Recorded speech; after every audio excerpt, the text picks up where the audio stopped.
दर्शकबिन नमस्कार। आहा नेपाल टिभीको नेपाल बसमा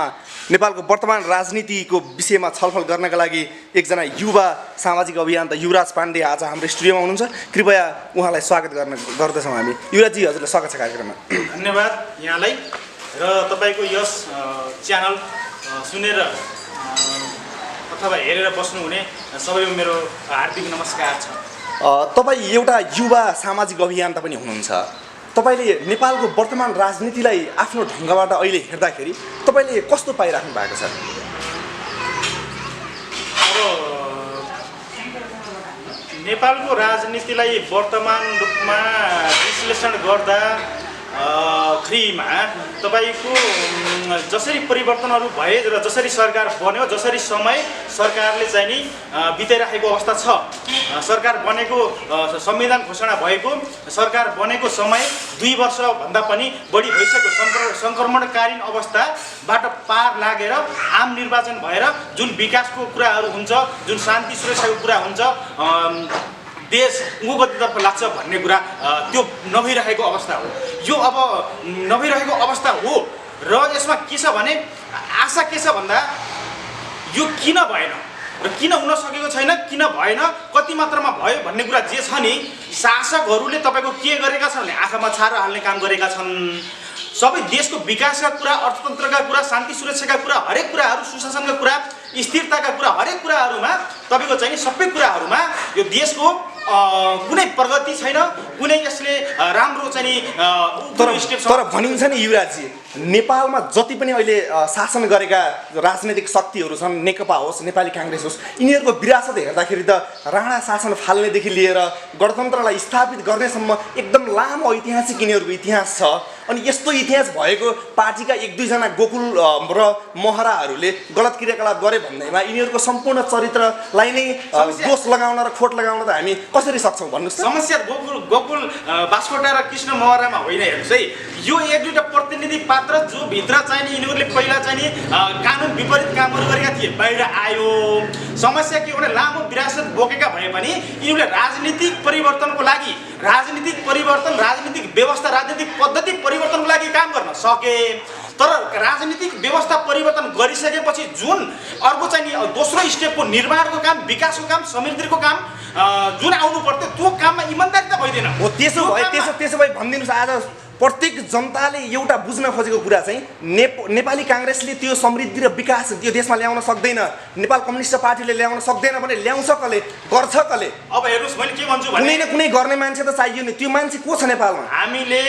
जनमानसमा यो कुरा बुझाउँदाखेरि, आम मानसमा यो कुरा बुझाउँदाखेरि के कुरा बुझाउन सक्यो भने सरकारले के गर्न सकेन र कस्तो गर्यो भन्ने कुरा अलिकति म चाहिँ त्यहाँ उठान गर्न खोजेँ। सरकारले अहिलेको एउटा म साधारण बजेटको बारेमा कुरा गर्छु। 15 खरबको बजेट हो, तपाईँको 4 खरब विकास बजेट पुँजीगत बजेट हो, 12 खरब चालु बजेट हो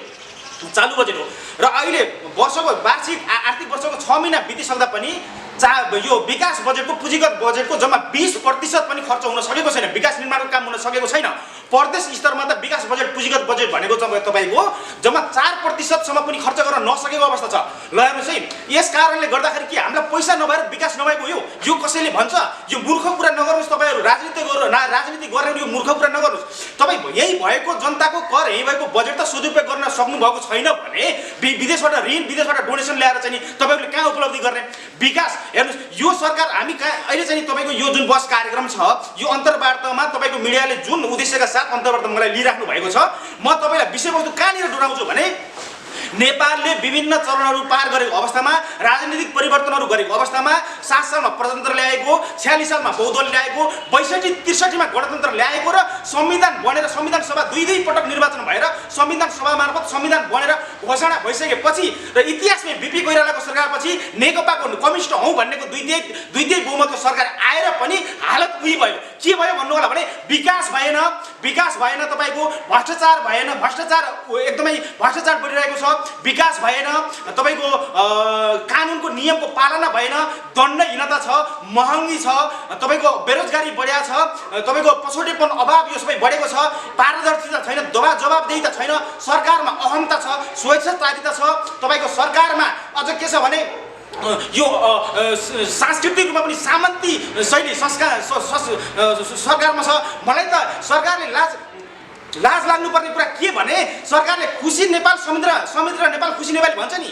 को खुसी छ भने यहाँ तपाईको कर गरिब जनताको ढाड सिक्ने गरेर यो अर्थमन्त्रीले चाहिँ कर बढाए युवराज खतिवडाले पहिलो वर्षको यो सरकारले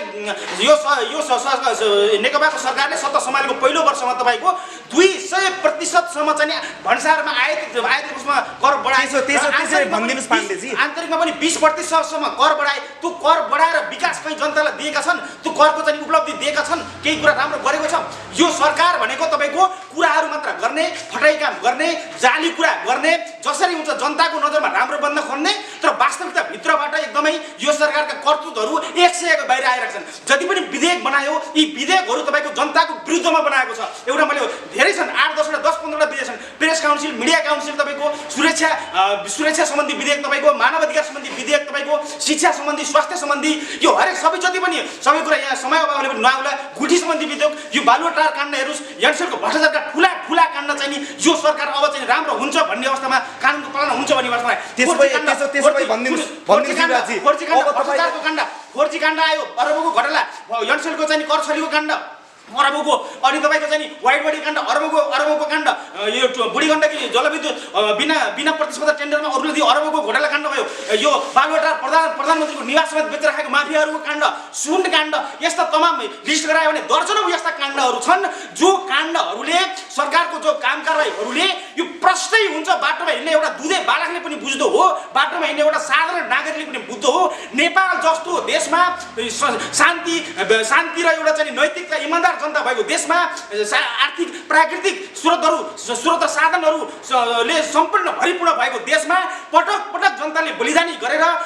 दक्षिण एसियामै एउटा चाहिँ सम्माननीय र उच्च किसिमको आन्दोलन गरेर पनि यो सरकार चुनावमा जिताएर जो नेताहरू गए जनताकै बीचमा जनताले नै पालेर जनताले नै यिनीहरूलाई खुवाएर जनताले नै हुर्काएर जनताले नै यिनीहरूलाई माथि पुर्याएर जनताले नै यो स्थानमा ल्याएर गए तर इमानदार शासक भएर शासन गरेनन् यिनीहरूले विकास गरेनन् यिनीहरूले इमानदारिता देखाउन खोजे यो हात्तीको देखाउने दाँ जस्तो हो तपाईले भन्नु होला प्रधानमन्त्री केपी ओलीले भ्रष्टाचार गर्दिन र भ्रष्टाचार गर्न दिन्न तर यो कुरा आजसम्मका जति पनि दृश्यहरू आए उनका चाहिँ दाहिने हात भनेका विष्णु पौडेल गोकुल बास्कोटा जस्ताका भ्रष्टाचारका ठुला काण्डहरूले यो कुरा प्रश्नै भएको छ यिनीहरूलाई त यो मैले के भन्छु भने प्रचण्डहरू यो केपी ओलीहरू यिनीहरूलाई त 100 लुगा लाएर यो चाहिँ सरकारी सेवा सुविधा भोग गरेर बाटोमा हिँड्न पनि अलिकति शरम लाग्दैन यस्तो पनि हुन्छ तपाईको